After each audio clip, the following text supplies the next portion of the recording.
Assalamualaikum warahmatullahi wabarakatuh.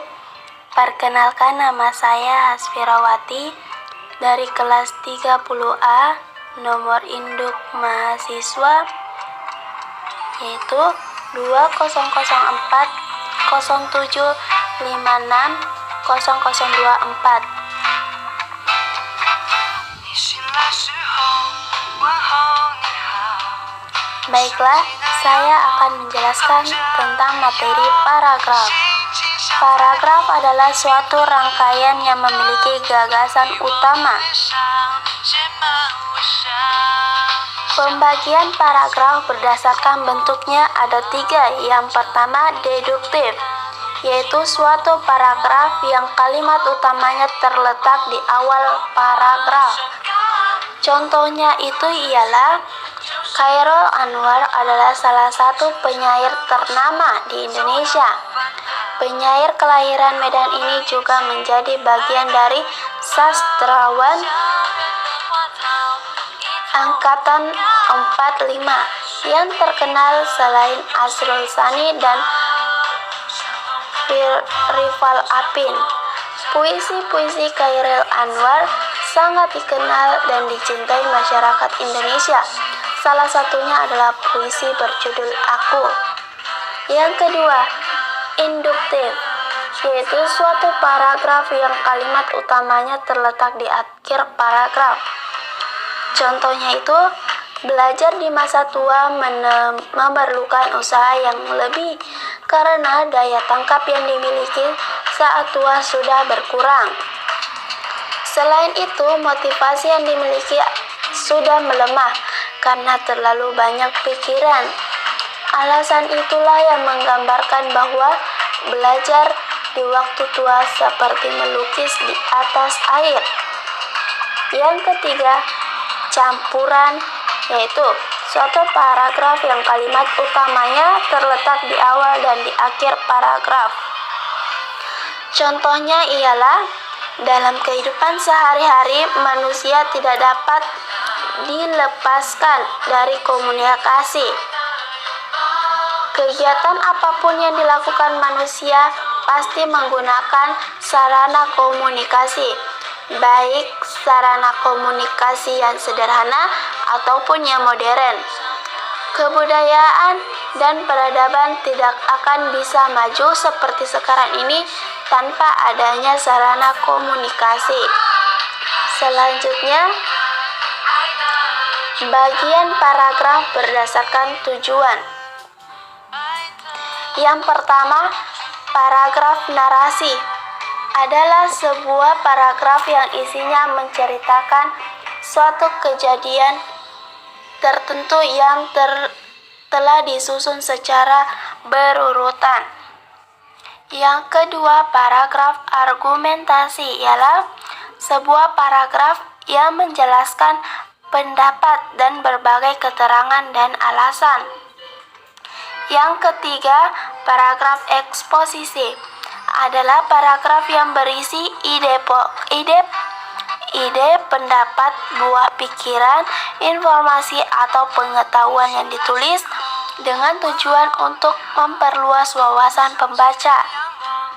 Yang keempat, paragraf deskripsi ialah paragraf yang menggambarkan suatu objek sehingga pembaca seakan-akan melihat, mendengar, atau merasakan objek yang digambarkan itu. Objek yang dideskripsikan berupa orang, benda, atau tempat. Yang kelima, paragraf persuasif. Paragraf persuasif adalah paragraf yang mengajak, membujuk, atau mempengaruhi pembaca agar melakukan sesuatu. Selanjutnya, ciri-ciri paragraf. Yang pertama itu ciri-ciri paragraf narasi, yaitu adanya tokoh, konflik, dan tempat. Yang kedua, alur cerita yang berurutan. Yang ketiga, terdapat sudut pandang. Contohnya itu, jam istirahat, Ray tengah menulis sesuatu di buku agendanya. Sambil menikmati bekal dari rumah, sesekali kepalanya mengadah ke langit-langit perpustakaan, menyeringitkan kening, tersenyum, dan kembali menulis. Asik sekali, seakan-akan ruangan perpustakaan hanya ada dia. Ciri-ciri paragraf argumentasi berisikan tulisan ilmiah, adanya alasan yang kuat seperti data-data, serta terdapat kesimpulan. Contohnya ialah, sebagai anak Indonesia sebagian anak Indonesia belum dapat menikmati kebahagiaan masa kecilnya. Pernyataan demikian pernah dikemukakan oleh pakar psikologi pendidikan, yaitu Sukarton, pada tahun 1992, bahwa anak-anak Indonesia pada waktu kecil yang di bawah usia 15 tahun sudah banyak yang dilibatkan untuk mencari nafkah oleh orang tuanya. Hal ini dapat dilihat masih banyaknya anak kecil yang mengamen atau mengemis di perempatan jalan. Yaitu lanjutan ciri-ciri paragraf eksposisi. Yang pertama itu memuat karya ilmiah, terdapat informasi, ketiga peristiwa, fakta, atau hasil penelitian.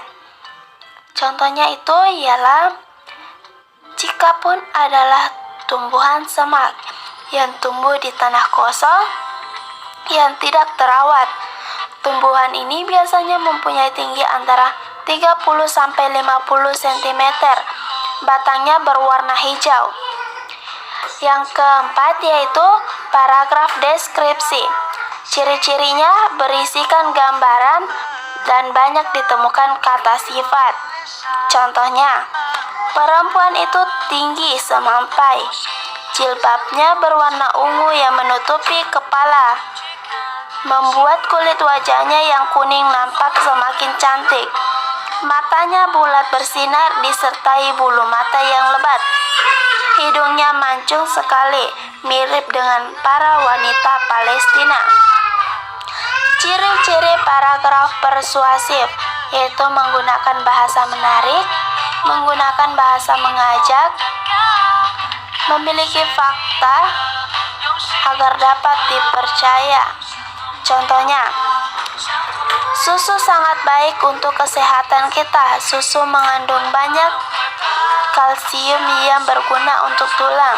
Selain itu, susu juga memiliki banyak protein yang bisa membantu meningkatkan kecerdasan otak.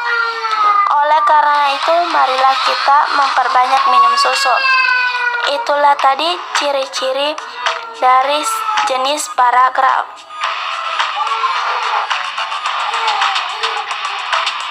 Yaitu yang terakhir, kesatuan kalimat dalam paragraf.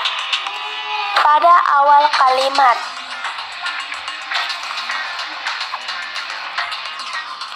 kesatuan yang digunakan ialah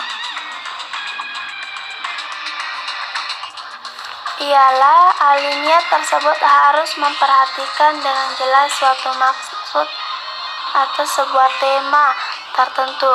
Dalam hasil tulis-tulisan yang baik terdapat 4 macam, yaitu pada awal alinea, yaitu dengan menemukan kalimat pokok pada awal alinea.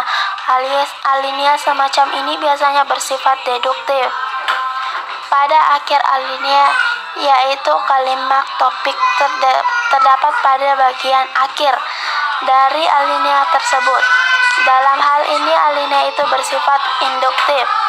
Yang ketiga, pada awal dan akhir alinea. Kalimat topik dapat pula ditempatkan pada awal dan akhir. Yang keempat, pada seluruh alinea. Aliran semacam ini dapat dijumpai dalam uraian-uraian yang bersifat deskriptif dan naratif. Itulah penjelasan saya tentang materi paragraf. Sekian dan terima kasih.